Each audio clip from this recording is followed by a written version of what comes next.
Manguddummaa laga Abbaay irratti Tiraamp seenuudhaaf akka deemu dhagaa. Kabajamtoota hordoftoota maatii chaanala Madda Walaabuu Miidiyaa kun Madda Walaabuu Miidiyaa irraa yeroo mara gama keessaniin kan geenye oduudhaa jalqaba irratti hanga footootu teessiniif eegalla. Manguddummaa laga Abbaay irratti Tiraamp seenuudhaaf akka deemu dhagaame. Raashiyaan doolaara biiliyoona 1 Filistiin deeggaruudhaaf qophii ta'uu Puutiin ibse. Israa'el haliillii Gaazaa gaggeessan gaazexeessitoota 3 ajjeefamuun dhagahame. Oduulee kanneenii fi kanneen biraa gama keessaniin kan geenyu isin hamma dhumaatti nu faana turaa. Chaanala keenya subscribe, like godhuu hin dagatinaa.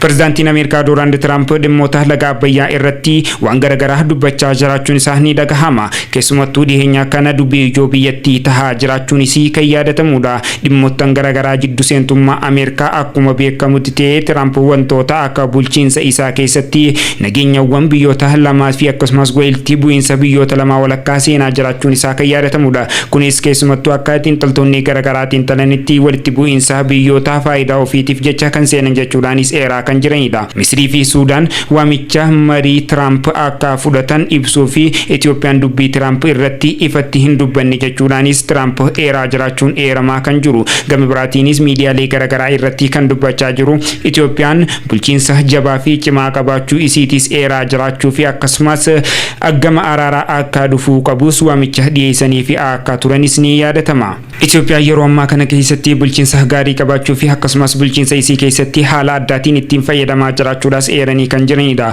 Waamicha kana keessatti nageenyummaa biyyoota lamaanii gidduu niin seena jechaa dubbachaa kan jiru. Keessumattuu Ameerikaan biyyoota gaanfa Afrikaa keessaa Itoophiyaa irratti xiyyeeffannaa gara yerootti godhaa jiraachuun isii kan yaadatamudha. Xiyyeeffannaa isii keessatti keessumattuu waliigaltee dhabuu fi hariiroowwan michummaa dhabuu irraa kan ka'e ta'uudhaas eeramaa kan jiru. Misrii fi Ameerikaan michuuwwan ciccimoo biyyoota addunyaa keessaa tokkoffaa akka tahanis eeramaa kan jiru. Keessumattuu shakkiin guddaan inni jiru lagni Abbayyaa akka kan Misrii ta'uufis tattaaffii garaagaraatis godhaa jiraachuudhaas eeraa kan jiranidha. Kanuma wajjin jaarsummaa dhiheenya kana Alsiisiin pirezidaantii Ameerikaa bira dhaqee jiruun mariiwwan garaagaraa taasisaniin gama araaraatti akka deebi'anii fi dubbiin ijoon isaa gara Giriinlaand irraa erga as deebi'ee dubbiin ijoon isaa kana akka ta'es eeraa kan jiru. Jaarsummaadhaaf akka ministeerri muummee Dr. Abiy Ahmad gama isaa dhufus eeraa jiraachuudhaas eeramaa kan jirudha. Miidiyaa hawaasaa irratti hoggansa cimaa akka Itoophiyaan qabduu fi kan hawaasni jaalatus jedhee dubbatee kan jiru. Kanumaafuu nageenyi kun akka itti fufuuf gama araaraa dhufu qaba jechuudhaanis eeraa jiraachuudhaas dubbatamaa kan jirudha. Hidha laga Abbayyaa rakkoowwan guddaa keessaa kan jiran hoggaa jedhan pirezidaant Tiraamp dhimma kana irratti Itoophiyaa fi Misrii gidduutti mariiwwan jiraachuudhaas adda baasuudhaas eeranii kan jiranidha. Tiraamp foromii diinagdee addunyaa Duuvees keessatti kan gaggeeffame pirezidaant Misrii Abdul Fattah Al-Siisii waliin mariiwwan kora kanaatis maddii kan taasisanii fi akkasumas dhimmoota laga Abbayyaa fi akkasumas Misrii waliigalteewwan isaanii gidduutti walamantummaan Tiraamp jaarsummaa akka jidduu seenanis gaafatanii akka turan kan yaadatamudha. Hidha laga Abbayyaa yookaan bishaan Naa'il akka hin hayyamne kan godhe Tiraamp biyyoota lamaan akka mariidhaan furatanis eeraa kan jiranidha. Haala rakkisaa fi akkasumas hidha kana keessa kan jiranii fi bishaan waggaatti miiliyoonaan yaa'aa ture amma garuu bishaan xiqqaatee akka tures Alsiisiin dubbatanii kan jiranidha. Hidha kana ilaalchisuudhaan wanta ta'e gochuun nurra jiraata jechuudhaanis yaada isaanii laatanii kan jiranidha. Hidhi kunis rakkoowwan guddaa waan ta'eef niin godha jechaa jiraachuudhaas Tiraamp dubbatee kan jiru. Tiraamp torban darbee Finfinnee fi akkasumas Kaayiroo gidduutti mariiwwan jalqabuu isaaniitis akka dubbachaa tures kan yaadatamudha. Ati pirezidaantii cimaa jechuudhaanis Alsiisiin kan dinqisiifate hoggaa ta'u Tiraamp ammoo hariiroowwan Misrii waliin qabu haalaan jabeeffachaa jiraachuudhaas eeraa kan jiranidha. Itoophiyaan gaggeessaa cimaa qabdi akkasumas dhugaadha kan Itoophiyaa qofaa miti bishaan jechaa jiraachuudhaas eeraa kan jiranidha. Pirezidaantiin Ameerikaa Doonaald Tiraamp torban darbee xaliyaa pirezidaantii Misrii Alsiisiin isaaf ergeerra dhaabbachuudhaan marii michummaa nageenya jidduu isaaniitti buusuu fi tasgabbii uummata Misrii fi murannoowwan qabaachuudhaas eeranii kan jiranidha. Dhimma hidhaa kana ilaalchisuudhaanis marii jalqabaa akka barbaadanis eeranii kan jiranidha. Mootummaan Itoophiyaa xaliyaan gama isaa ergamtes hanga ammaatti akka hin deebiinis eeraa kan jiranidha. Gama isaaniitiinis hidhi laga Abbayyaa hidha keenya jedhee dubbachaa jiraachuun isaa kan yaadatamudha. Itoophiyaan deenya kana namoota yakka waliin hojjetan akka dabarsanii walii kananiif biyyoottan garaagaraatii wajjin hariiroo uumuun isaanii yaadatama. Manni marii bakka bu'oota uummataa Itoophiyaa, Chaayinaa, Biraazilii fi Afrikaa kibbaa waliin ta'uudhaan namoota yakkaan barbaadaman dabarsanii kennuuf akkasumas murtoo hidhaa dabarsuuf waliigaltee taasisanii akka turan waliigaltichinis guyyaa irraa raggee akka jirus dhaga'ame. Manni marii bakka bu'oota uummataa jahaffaa walgahii idilee sagalaffaa bara hojii shanaffaa gaggeeffameeti jira. Walgahii kana irratti waliigalteewwan mootummaa Itoophiyaa, Chaayinaa, Biraazilii fi Afrikaa kibbaa waliin ta'uuf waliin mallatteessan kanneen namoota yakkaan barbaadaman waliif dabarsuu irratti xiyyeeffatee qoratamee sagalee caalmayaatiin raggee kan jiru. Akkasumas mootummaan Itoophiyaa, Chaayinaan giddugala waliigalteewwan tumsaa seeraa waliin dhimmoota yakkaa irratti taasisan irratti labsiiwwan garaagaraatis labsamee akka ture sagalee caalmayaanis mirkanaa'ifamee kan jirudha. Itoophiyaan biyyoota adda addaa waliin hariiroowwan daldalaa, investimentii fi tumsa babal'insa dameewwan garaagaraa irratti waliin hojjechaa jiraachuun isiin yaadatama. Bu'uura waliigaltee kanaatiin Itoophiyaan biyyoota BRICS sadii waliin dhimmoota yakkaa irratti tumsan seera waliin walqabatee akkasumas namoota murtee hin fudhatiin akkasumas biyyoota garaagaraa keessa socho'an biyya isaanii keessatti wayitaa arganitti dabarsanii walii kalnuuf waliigalteerra gahuun isaaniitis dhaga'ame.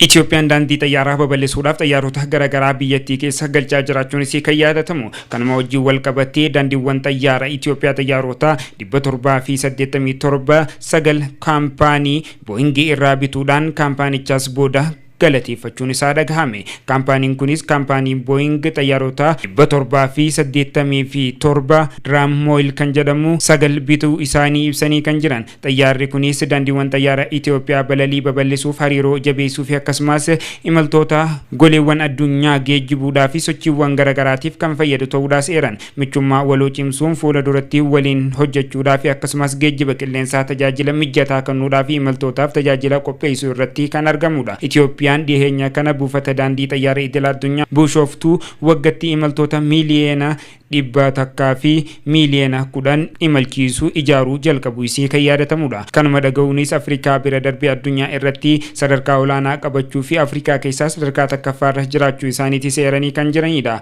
Yeroo kana keessatti keessumattuu Boeing biyyoota hedduu keessatti babal'atee kan hin jirree fi biyyoota Afrikaa keessatti daandii sadarkaa tokkoffaa qabattee jirtu ta'uun Itoophiyaan isii kan beekamudha.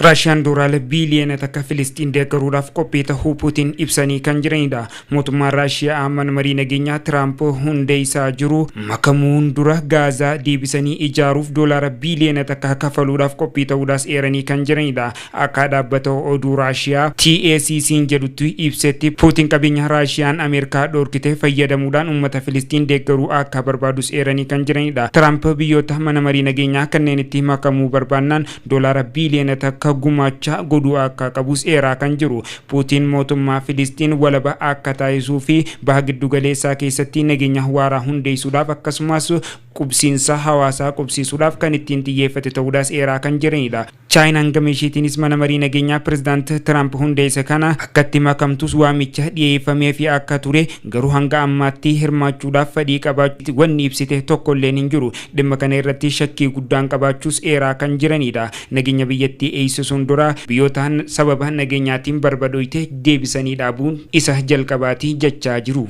Israa'el haleellii Gaazaa keessatti gaggeesseen gaazexeessitoota 3 ajjeefamuun dhagahame kan jiru. Israa'el haleellii giddugaleessa Gaazaa keessatti gaggeesseen gaazexeessitoota Filistiin 3 ajjeefamuu jettoonni lubbu baraartonni ibsanii kan jiranidha. Ejensiin ittisa siivilii Gaazaan hoogganamu gama isaaniitiin akka eeranitti ibsa gaazexeessitoota ajjeefame kanneen konkolaataan osoo deemaa jiranii haleelliin irratti kan raawwatame ta'uudhaas eeranii kan jiranidha. Dhaabbata gargaarsa Misrii keessa kan hojjetu isa tokko akka ta'es eeramaa kan jiru. Humni waraana Israa'el amma naannoo diroonii Hamaasii wajjin wal qabatee balali'aa jiru keessatti haleeluu isaaniitis eeranii kan jiranidha. Haleelliin kun kan gaggeeffame loltoota Israa'el irratti yaaddoowwan waan uumeef ta'uudhaas beeksisanii kan jiranidha. Gama biraatiin ammoo haleelliin ariitiidhaan waraana Israa'el Gaazaa bakka garaagaraa keessatti raawwachaa jiru. Kaleessa roobii namoota biroo 3 ajjeefamuu ministeerri fayyaa Gaazaa beeksisee kan jiru. Namoota 3 ajjeefaman keessaa 2 ammoo ijoollee akka ta'anis eeraa kan jiru. Yoon kololeessaa darbe keessatti Israa'elii fi Hamaas gidduutti waliigaltee dhukaasa dhaabuu kan mallattaa'e as lubbuun namoota 466 haleellaa Israa'eliin galaafatamuudhaas eeramaa jira.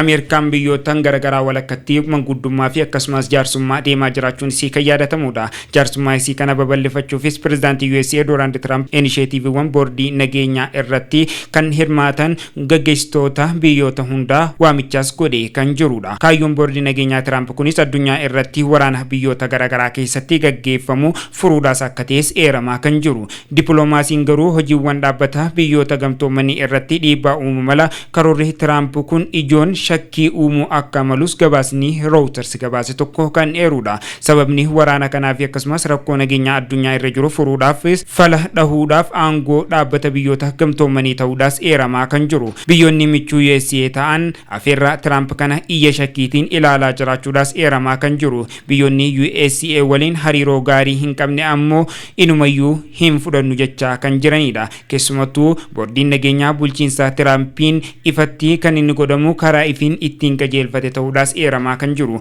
Ameerikaan biyyoota garaagaraa keessatti tarkaanfii fudhachuudhaan giddugaltummaa biyyoota garaagaraa seenaa jiraachuu isii kan yaadatamudha. Kanuma wajjin wal qabatee biyyoonni akka Raashiyaa, Chaayinaa fi biyyoonni akka Kooriyaa kanneen garaagaraatiis yeroo ammaa kana keessatti ija diinaatiin ilaalaa jiraachuun isaatis eeramaa kan jirudha. Shakkiin guddaan isaan irra jiraachuudhaas himamaa kan jiru. Egaa kabajamtoota hordoftoota maatii chaanaala keenyaa kanneen chaanaala keenyaaf maatiin ta'in chaanaala keenyaaf maatii taasisaniin kennaa yeroodhaa gara yerootti odeeffannoo haaraa gama keessaniin kan geenyudha. Isinis nu faana turuu keessaniif galatoomaa isiniin jedha.